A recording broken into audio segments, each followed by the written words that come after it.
In the beginning, God creates the heavens and the earth in 6 days. He makes Adam and Eve, who spend their days with God until they give in to temptation by eating from a forbidden tree. Sin enters the world, and things get so bad that God floods the earth and starts over with Noah and his family. Years later, God calls Abraham to follow him with the promise to make Abraham the father of a great nation. Abraham obeys, and God gives him a son, Isaac. Isaac's son Jacob has 12 sons. Joseph, Jacob's favorite, becomes second in command of Egypt. God uses him to save his entire family and Egypt from starvation. Hundreds of years later, the Israelites are slaves in Egypt. Moses is called to lead the Israelites out of slavery.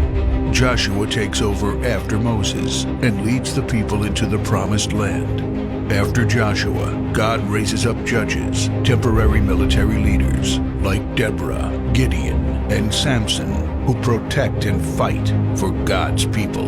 The people tire of this leadership, and they call for a king. God gives Israel King Saul, King David, and then King Solomon.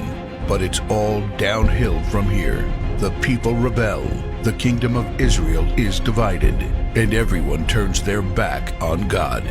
Prophets like Elijah, Isaiah, Micah, and Jeremiah warn that if people don't repent of their sins, there will be consequences. But the people ignore their warnings. The divided kingdoms are conquered, and God's people face captivity in foreign lands. People like Daniel show great courage and stand up for God when no one else does. Some of the exiled people return to the promised land, but for 400 years, God is silent. No prophets, no miracles, and no angel visitations.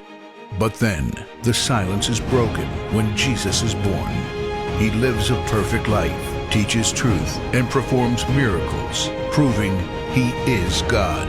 He shows us the full extent of God's love by taking our place and dying on the cross for our sin. He is placed in a grave, but 3 days later, Jesus rises again, conquering sin and death. His followers travel the world, sharing the good news of His love and starting churches.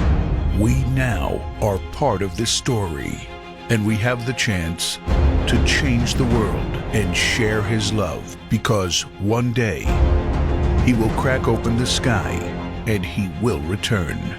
It's the greatest story ever told.